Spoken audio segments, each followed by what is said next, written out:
Qui de Hardy Savea, Ebenet Sebes ou Antoine Dupont sera élu meilleur joueur du monde? C'est ce que je vous propose de découvrir dans cette nouvelle vidéo où je vais vous dévoiler le top 100 des meilleurs joueurs de rugby en 2024 établi par RugbyPass, qui est un média anglo-saxon référence dans l'univers du rugby. Si je précise bien cela en début de vidéo, c'est parce que ce n'est pas moi qui ai réalisé ce classement, je fais juste réagir et je vous dévoile ce dernier. Vous verrez que ça aura pas mal d'importance sur leur choix et sélection des joueurs de ce classement. En tout cas, restez bien jusqu'à la fin de cette vidéo, je vous donnerai aussi mon classement des meilleurs joueurs de rugby en 2024. Allez, sans plus tarder, c'est parti pour le top 100. Comme le classement est long, on va traiter les joueurs 5 par 5 jusqu'au top 10 où je traiterai individuellement chaque joueur. Mais d'abord, on va regarder les 90 premiers joueurs qui ont été désignés par RugbyPass. On a Robbie Henshaw, Thomas Williams, 98e Henk Bollambi, 97e Mac Hansen et 96e Sébastien Negri. Alors bon, pour l'instant, on est loin encore dans le classement. Ça me paraît plutôt cohérent. Des joueurs qu'on a déjà beaucoup l'habitude de voir sur la scène internationale, des plus vieillissants que d'autres, je pense notamment au Springbok, qui est quand même un vrai vétéran du rugby sud-africain. Pour l'instant, rien à redire. Alors on a Ikitao, Pablo Matera, Ange Capozzo, Courtney Lawes et Jasper Wiese. Il y a un vrai mix entre expérience et jeunesse. Par exemple, un Capozzo qui a été notamment élu révélation de l'année il y a 2 ans, je crois, par World Rugby, qui a brillé avec l'Italie, qui est toujours efficace avec le Stade Toulousain.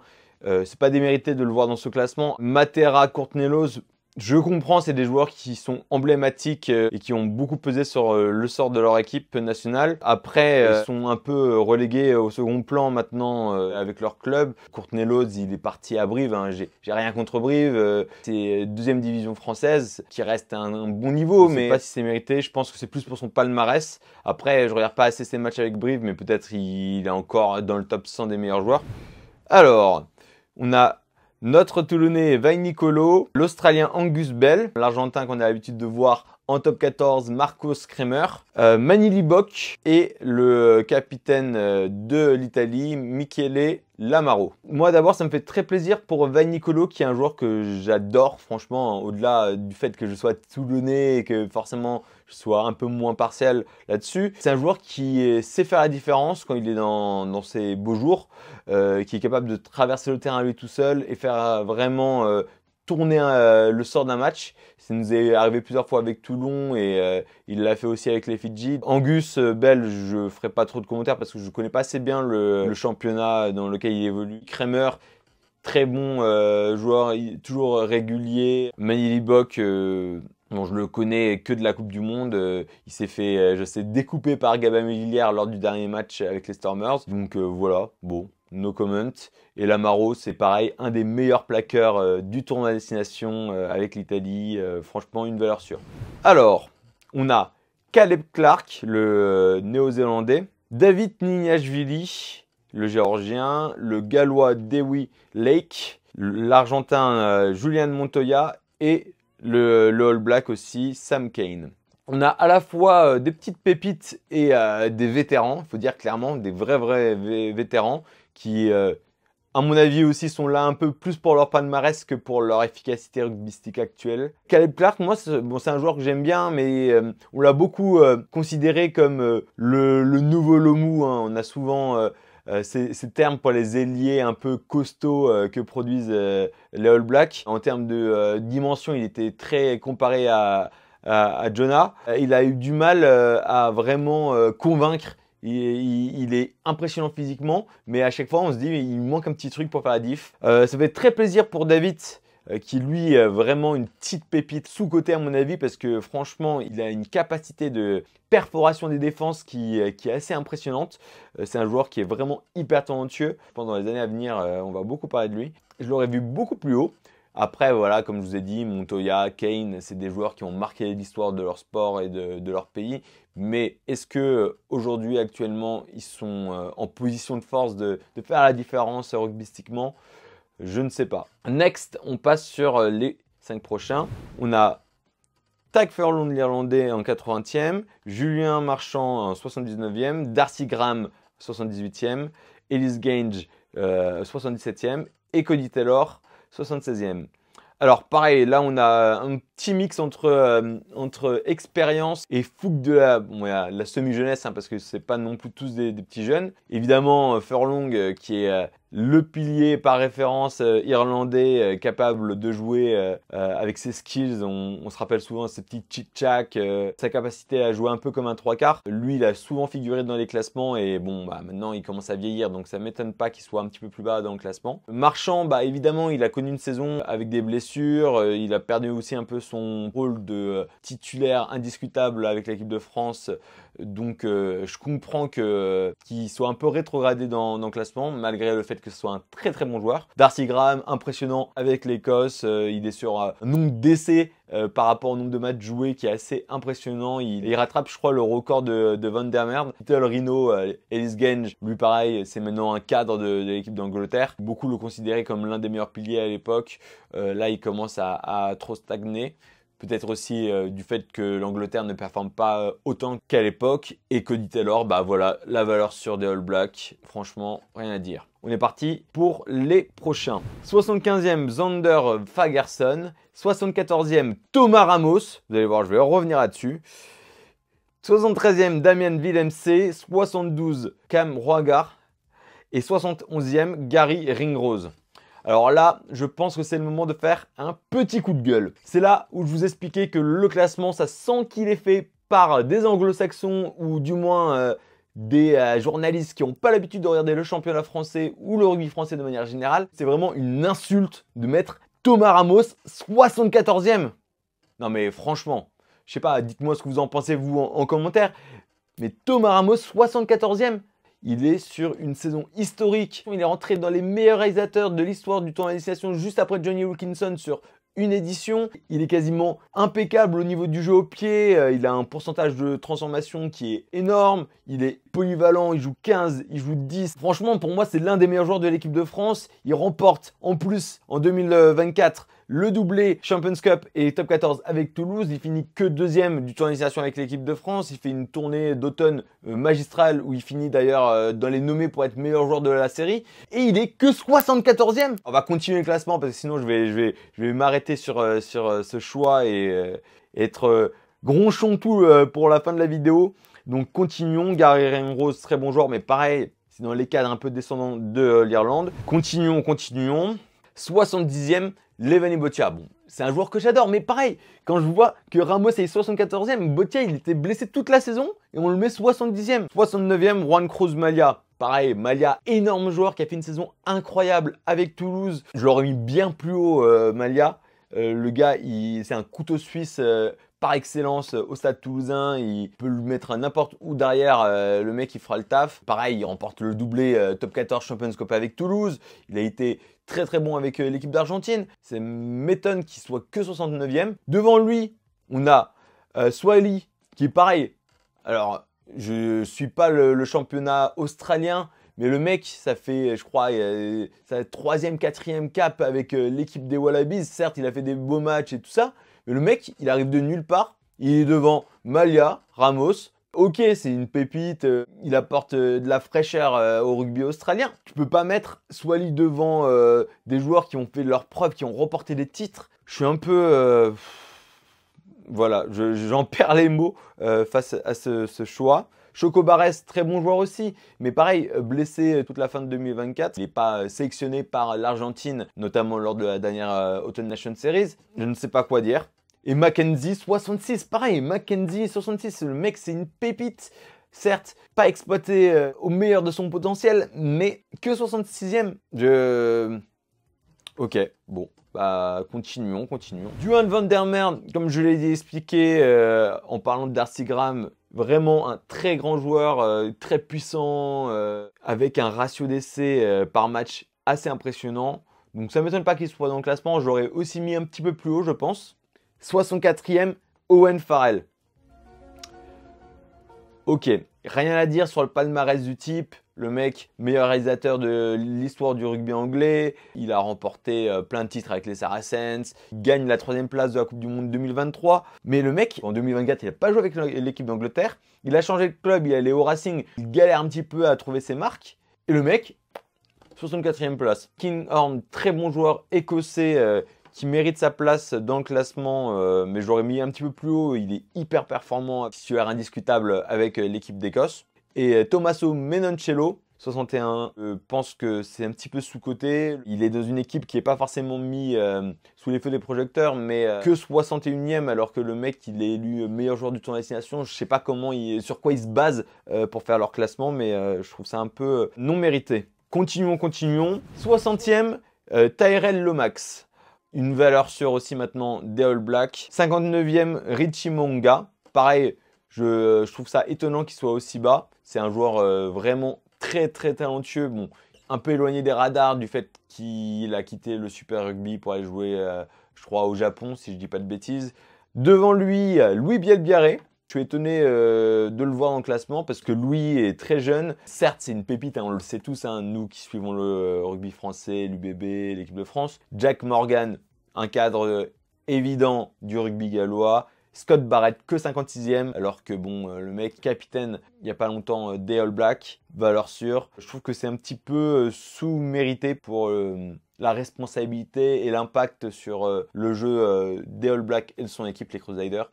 On approche bientôt de la moitié du classement. J'espère que vous appréciez déjà cette vidéo. Hein. N'hésitez pas à me faire vos retours sur le classement en commentaire. Soit vous partagez mon avis sur ce classement, soit pas du tout. Et je vous invite dans ce cas-là à également faire vos retours en commentaire. En tout cas, c'est hyper enrichissant et ça nous permet de pouvoir débattre un petit peu là-dessus. Continuons, 55e, Emmanuel Mahafou. Bon, on va pas faire la présentation de ce joueur. C'est un joueur qui est maintenant très connu pour nous, fans de rugby français, et qui est assez impressionnant. Très bon joueur. Franchement, rien à redire. Il mérite sa place, même je l'aurais vu un petit peu plus haut. Valeur sûre du rugby irlandais.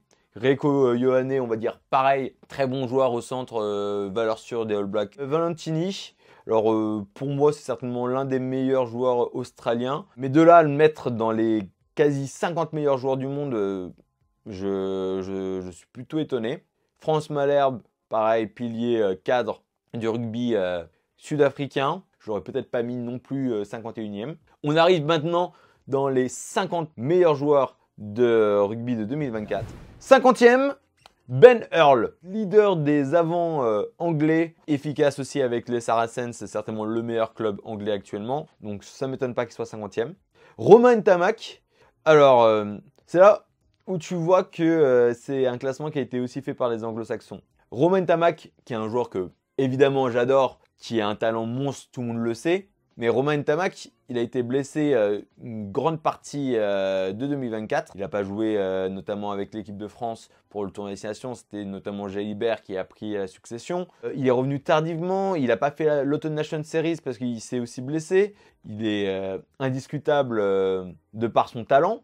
Mais pourquoi tu mets Ntamak 49e au classement quand tu as un Thomas Ramos, je reviens, ça m'a vraiment choqué, qui est 74e, qui lui a pas raté un match, il a été parfait sur tout point. Et là tu mets Romain Ntamak 49e, même s'il est hyper talentueux et même à mon avis il pourrait mériter plus. Sauf que si tu vois sur le rugby en 2024, tu peux pas dire que Romain Ntamak est dans les 50 meilleurs joueurs du monde du fait qu'il n'a pas, à mon avis, assez joué pour prouver sa valeur. 48e, Semir Radradra. Un joueur excellent qui était certainement l'un des meilleurs joueurs du monde il y a quelques années. Mais ces derniers temps, c'est plus le Semir Radradra qu'on connaît, quoi. Il est encore là avec les Fidji, il est capable de faire quelques actions. Il connaît avec sa force et son agilité. De là à le mettre dans le top 50 des meilleurs joueurs du monde, franchement, je trouve ça complètement démérité. 47e, je suis désolé hein, si j'entrave un peu son nom, Sacha Fengberg Ngomezelu. Alors, j'aimerais bien faire un commentaire là-dessus. Le seul problème, c'est que bon, je suis peut-être pas le plus fin connaisseur du rugby international, mais je vois pas du tout qui c'est. Et je trouve ça peut-être inquiétant. Dans le top 50 des meilleurs joueurs du monde, il y a un joueur que je ne connaisse pas du tout. Ça m'interroge soit sur sa légitimité, soit sur mes connaissances rugbystiques. Je sais pas vous, dites-moi en commentaire aussi hein, si c'est moi qui suis complètement à côté de la plaque ou si vous déjà vous le connaissez et si vous pensez qu'il mérite sa place dans le classement en tant que 47e. Fickou, pareil, très bon joueur, hyper efficace, un cadre de l'équipe de France, mais pareil, il n'est pas sur sa meilleure année de rugby.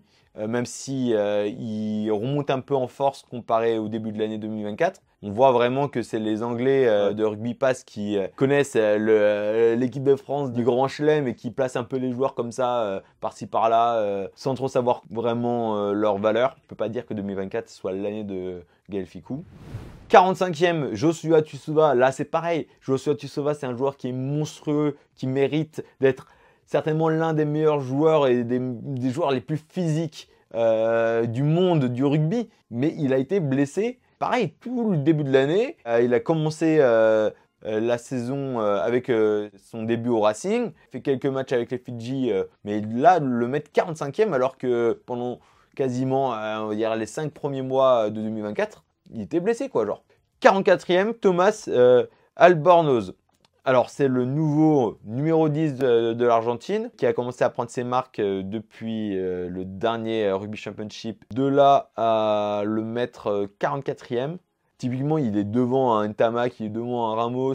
Ce mec, un rookie du rugby, notamment sur la scène internationale, tu le mets 44e. Il a Benetton. Benetton, sans manque de respect pour le club, Benetton n'est pas au niveau d'un Stade Toulousain qui est champion d'Europe. J'ai pas envie de le rabaisser dans sa qualité rugbystique parce que je le connais pas assez pour pouvoir en parler. Mais je trouve peut-être un peu surcoté le fait de le mettre 44e. 43e, Charles Olivon. Bon, Charles, c'est mon frérot. J'adore ce joueur. Il est monstrueux. Il revient aussi un peu de loin, notamment avec la concurrence en équipe de France. Mais pour moi, c'est un très très bon joueur. Ça ne me choque pas qu'il soit 43e. Après, quand tu vois un peu, genre, je pense à un François Cross, plus régulier, qui a marqué aussi le rugby avec l'équipe de France, du moins en 2024. Je trouve ça plutôt gracieux de le voir 43e, même si je sais qu'il mérite bien plus.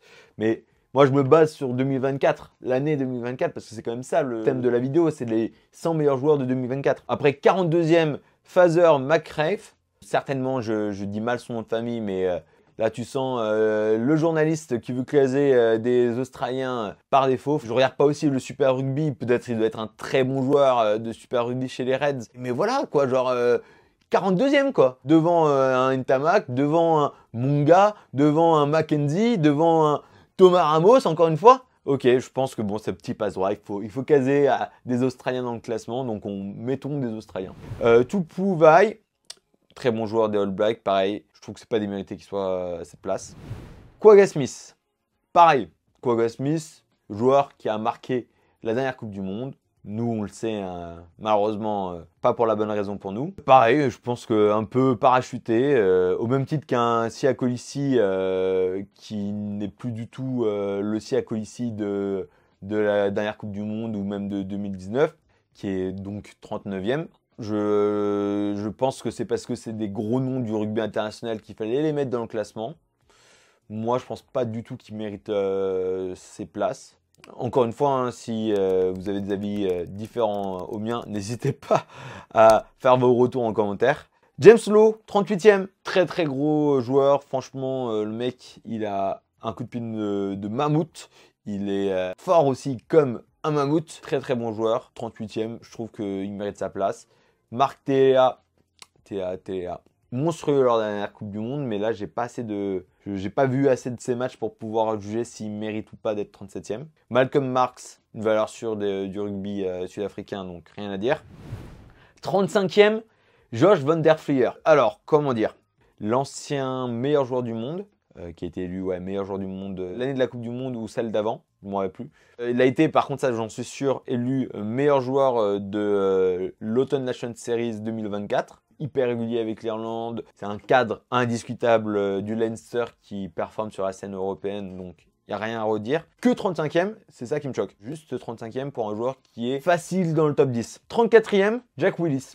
Alors là, pour le coup, merci parce que franchement, Jack Willis, c'est vraiment un monstre. Il fait les frais du fait de jouer à Toulouse pour ne pas avoir sa carrière avec l'équipe d'Angleterre. Malgré cela, il arrive à être monstrueux à chaque match, certainement l'un des meilleurs joueurs du Stade Toulousain. J'aurais même mis peut-être un petit peu plus haut dans le top 20 peut-être. 33e, Greg Aldrit.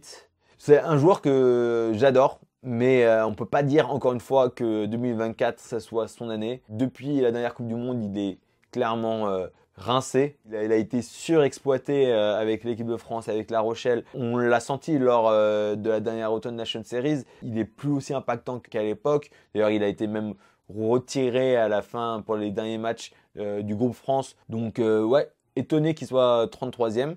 Encore une fois, ça sent les journalistes qui se sont arrêtés sur l'équipe du Grand Chelem de l'équipe de France. Ok, Dan Sheehan, très bon joueur aussi.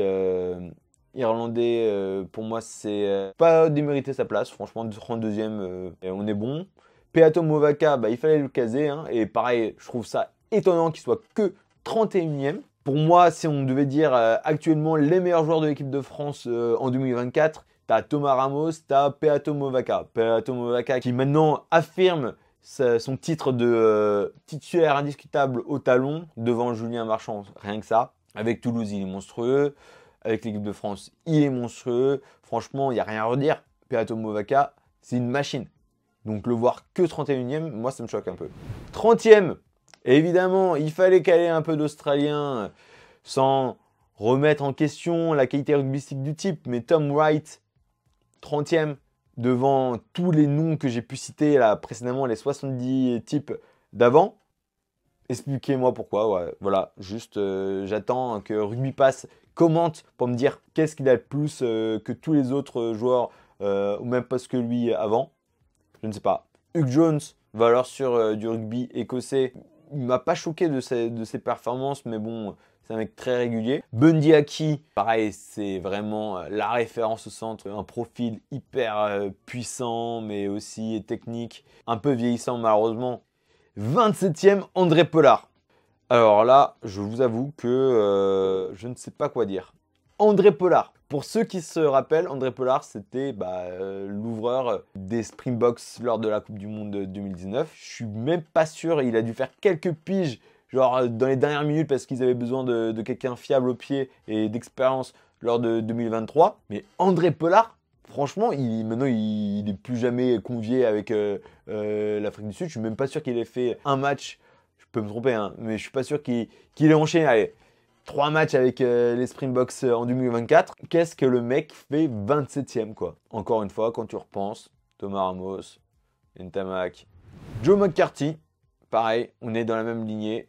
Il faut du renouveau à ses postes en Irlande. Comment tu peux catapulter 26e un joueur qu'on peut considérer comme titulaire indiscutable du rugby irlandais? Ok, mais le mettre 26e alors que pour l'instant, voilà, il a encore besoin de faire ses preuves. Et en plus, j'ai l'impression que c'est pas encore un indiscutable quand tu vois un peu la concurrence au poste avec l'équipe d'Irlande. 26e, je trouve que c'est très gentil pour Joe McCarthy. 25e, Juan Martin Gonzalez. Ok. Est-ce que je suis le seul à bugger comme ça? 25e, Juan Martin Gonzalez. Alors j'ai regardé, comme vous certainement, pas mal le rugby de l'Argentine, notamment lors de l'Autumn Nation Series, Rugby Championship.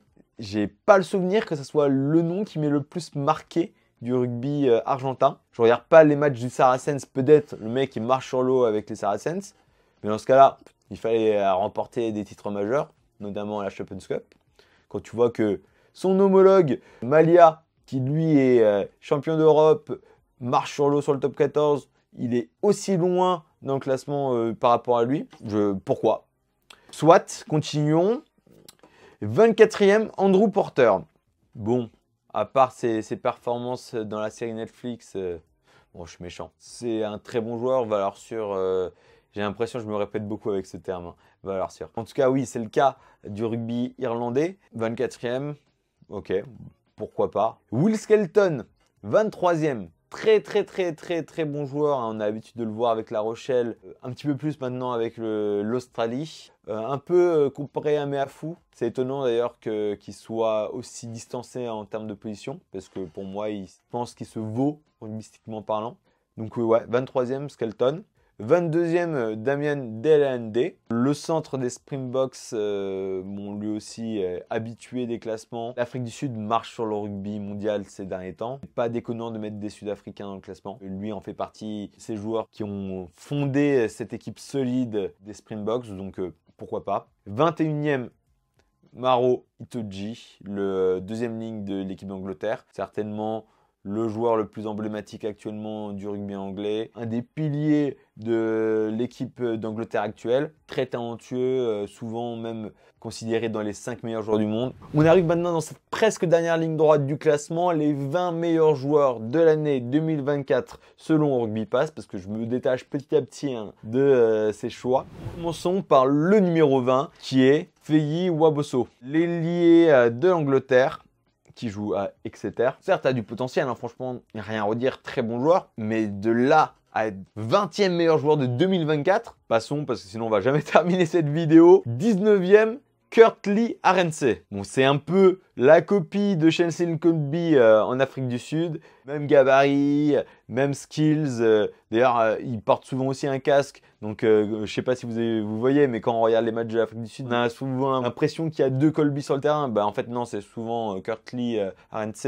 18e, Tadhg Beirne. Très bon joueur irlandais. Hyper polyvalent. Deuxième ligne, qui est capable aussi de jouer troisième ligne. Régulier, efficace avec les Irish. 17e, on est sur du Marcus Smith, très mérité, c'est une des pépites du rugby actuel. Il arrive à porter un peu l'Angleterre qui n'est pas, on va dire, dans la meilleure des périodes de son histoire, de par son talent. On va dire aussi, c'est ce que recherchait un peu l'Angleterre, un numéro 10 qui est capable de redonner de la splendeur au rugby anglais des années Wilkinson. Marcus Smith a pas non plus le talent de Wilkinson qui est pour moi le GOAT inatteignable.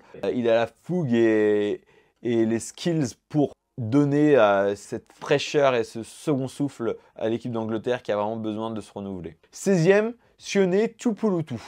Nouveau capitaine maintenant de l'Écosse. C'est un centre un peu du style Bundee Aki et compagnie. Très puissant, mais maintenant avec une nouvelle corde à son arc, cette capacité de meneur en étant capitaine. J'aurais peut-être pas mis dans mon top 20, mais très bon joueur. Numéro 15, on continue dans la famille des All Blacks avec Jordie Barrett. On a eu déjà Scott, son frère, beaucoup plus haut dans le classement. Jordie Barrett, c'est aussi un des joueurs les plus monstrueux ces derniers temps sur la scène internationale, mais en club aussi. Numéro 14, on est sur une petite révélation, celui qui a été élu meilleure révélation de l'année par World Rugby en 2024, c'est Wallace Sititi, qui est vraiment, à mon avis, l'un des joueurs qu'il va falloir le plus surveiller dans les années à venir. Donc franchement, très gros joueur, ce Wallace Sititi. Je trouve que toi, genre, le mettre 14e, alors qu'il fait que éclore, pensant, il n'a pas encore eu le temps d'avoir l'expérience d'un joueur qui a fait 3 saisons monstrueuses avec son équipe nationale, qui a gagné des titres avec son club. C'est un joueur qui sera certainement dans le top 10 dans les années à venir. Mais là, en ce moment, le mettre 14 alors qu'il débarque un peu, c'est un peu prématuré. Numéro 13, enfin un Français, hein, ça faisait longtemps qu'on n'avait pas vu des Français dans le classement. Damien Penaud, ça m'étonne pas qu'il soit au moins dans le top 20, je l'aurais même mis dans le top 10. Franchement, pas besoin de vous présenter le type, hein. Certainement le futur recordman d'essai de l'équipe de France, monstrueux avec Bordeaux. J'ai pas eu l'occasion de le voir lors de la dernière Autumn Nation Series parce qu'il était malade. Le mec, c'est un ovni, donc 13e, c'est presque pas assez mérité compte tenu de la qualité du type. Numéro 12, c'est le GOAT écossais, Finn Russell, un joueur vraiment particulier, hein. Il pue le rugby, on va dire. Franchement, c'est le mec qui n'a pas l'hygiène de vie la plus parfaite, mais qui est tellement technique. Il y a le rugby qui coule dans ses veines, quoi. Genre, il y a vraiment, un effet Russell, hein. On voit quand l'Écosse joue avec Finn Russell, c'est complètement différent. Pareil, hein, le Racing à une époque, quand Finn était dans ses bons jours, parce que ça, le problème de Finn, c'est que des fois, il est capable d'être éclaté au sol, comme des fois il est capable d'être le meilleur joueur du monde. En tout cas, ça ne me choque pas qu'il soit dans ses 20 premiers joueurs. Et 11e, Beauden Barrett. C'est bon, maintenant on a la collection des 3 Barrett dans le classement. Pareil, Beauden, GOAT absolu du rugby néo-zélandais, 2 fois meilleur joueur du monde d'affilée, champion du monde en 2015, joueur iconique et palmarès de malade avec son équipe nationale. Franchement, il n'y a rien à redire, c'est un joueur monstrueux. On va dire un peu moins bon forcément ces derniers temps. Je l'aurais peut-être pas mis aussi haut dans le classement. Difficile de ne pas le voir au moins dans le top 20. Maintenant, on arrive dans le vif du sujet, les 10 meilleurs joueurs de l'année 2024 selon Rugby Pass. Et vous verrez, vous serez également surpris. On commence par le numéro 10 qui est donc Osh Enche, le pilier des Springboks. Je trouve que, je ne sais pas vous, mais les anglo-saxons sont à fond sur ce joueur. Moi, j'ai jamais trouvé si impressionnant que ça. Certes, il est très bon, carrure internationale, valeur hyper sur du rugby sud-africain qui domine le monde, il n'y a rien à dire. Moi, il m'a jamais fait rêver dans son style de jeu. Tu vois, par exemple, je prends en comparaison un Cyril Baille qui propose du jeu, qui est beaucoup plus alléchant dans sa proposition rugbystique. C'est dommage d'ailleurs qu'il soit blessé parce que pour moi c'est le meilleur pilier gauche au monde. Mais bon, voilà, donc 10e, Osh Enche. Numéro 9, c'est un Irlandais et ça tombe bien, c'est le numéro 9 de l'Irlande, Jamison Gibson Park. C'est compliqué d'évoluer dans un monde où on a un Antoine Dupont qui domine le poste de numéro 9. Avant, on avait aussi la concurrence d'un Aaron Smith qui était aussi la référence au numéro 9 qui maintenant part à la retraite. Jamison Gibson Park, ça a toujours été le bon élève, le soldat vaillant des Irlandais qui a su prendre la succession de Murray avec brio. Il est très efficace. Franchement, il n'y a pas grand chose à redire. Si on devait mettre un autre 9 que Dupont dans les meilleurs joueurs du monde, évidemment, il arriverait à 2e place. Donc, je trouve ça pas démérité. Je ne l'aurais pas mis dans mon top 10, mais voilà. Jamison Gibson Park. Numéro 8, on est sur un autre Irlandais. C'est le 3e ligne, Callian Doris. 3e ligne, un peu du style Greg Aldrit, très rugueux, très bon en percussion, en course, mais dans tous les fondamentaux du poste. Je ne me rappelle plus précisément tous les titres qu'il a remportés, mais c'est pour dire que dernièrement, le rugby international le considère et le récompense pour ses performances. C'est pas démérité de le mettre dans le top 10, je trouve franchement qu'il a sa place. Numéro 7, c'est l'ailier superstar des All Blacks, Will Jordan. Là, on est sur une vraie pépite au poste. Will Jordan, c'est un recordman d'essais maintenant avec les All Blacks. Il va pulvériser certainement les records d'essais inscrits avec le maillot à la fougère argenté. Pas grand chose à redire parce que le mec, il est tout le temps efficace. C'est quasiment assuré de voir un essai marqué de sa part. Numéro 6, c'est le Sud-Africain RG Singman. On est sur du bûcheron élevé aux stéroïdes. C'est le 2e ligne des Springboks. Une sorte de armoire à glace sur pattes, hyper impressionnant physiquement, hein. Un peu le cliché du joueur sud-africain, mais qui a en plus comme corde à son arc le fait d'être agile avec ses mains et d'avoir des skills. C'est un très bon joueur. Moi, je l'aurais pas mis dans mon top 10. Je reconnais qu'il a fait des derniers matchs avec l'Afrique du Sud assez impressionnants. Mais voilà. Numéro 5, Ardie Savea, l'ancien meilleur joueur du monde. Ça me paraissait évident qu'il figure dans le top 5. Je suis un peu déçu qu'il ne soit que 5e parce que franchement, Ardie Savea, c'est vraiment un joueur hyper impressionnant. Franchement, ces dernières années, il n'y a pas grand chose à dire.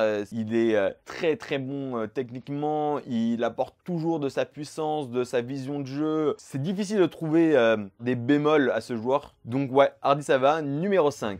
Numéro 4, on ne pouvait pas l'imaginer hors de ce top 5, c'est Eben Etzebeth. Le 2e ligne sud-africain, le plus jeune centurion de l'histoire du rugby qui est maintenant genre une référence ultime en Afrique du Sud mais partout dans le monde. Le mec, hormis le fait que ça soit juste une montagne de muscles impressionnante, je me rappelle la petite anecdote avec Toulon parce qu'il a joué à Toulon hein, pour ceux qui ne savent pas, et il s'était fait ramener ses propres haltères parce que pour lui c'était pas assez lourd les haltères qu'il y avait à la salle de Toulon, donc il a fait ramener ses haltères de 80 kg parce que le mec porte 80 kg avec un bras. Le gars, il est d'une régularité exemplaire, très bon physiquement, dans l'impact, il est aussi bon ballon-main. Numéro 3, on est encore sur un Sud-Africain, meilleur joueur du monde, Peter Steve du Toit. Lui, c'est dans un registre un peu différent, c'est un 3e ligne travailleur de l'ombre qui va réaliser un travail, pour ceux qui s'y connaissent un petit peu plus dans l'analyse rugbystique, immense, dans toute la partie, on va dire,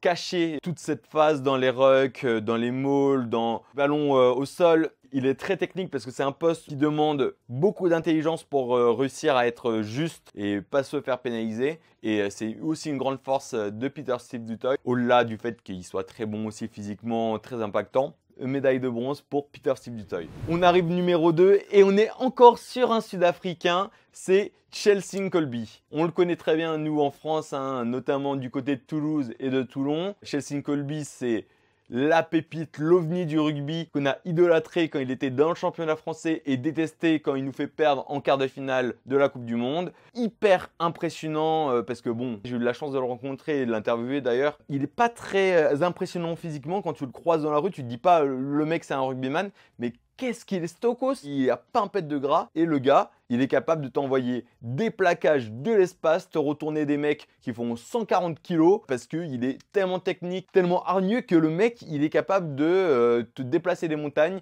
Et après, il faut le dire, sa qualité de jeu, c'est surtout ses capacités à transpercer la défense avec ses appuis, ses cannes de feu. Il n'y a pas d'espace, il est face à un mur et grâce à ses cannes, il est capable de te transpercer n'importe quelle défense. Il n'y a pas grand chose à redire face à Colby. Il s'est un petit peu éloigné des projecteurs en allant jouer dans le championnat japonais. Mais il faut dire qu'il a toutes les cordes à son arc. Il s'est joué quasiment partout derrière. On l'a vu hein, à Toulouse, il jouait 10. Il a même tapé des drops de 50 mètres en finale de top 14. Franchement, c'est quand même mérité de le retrouver dans le top 3 et à la deuxième place.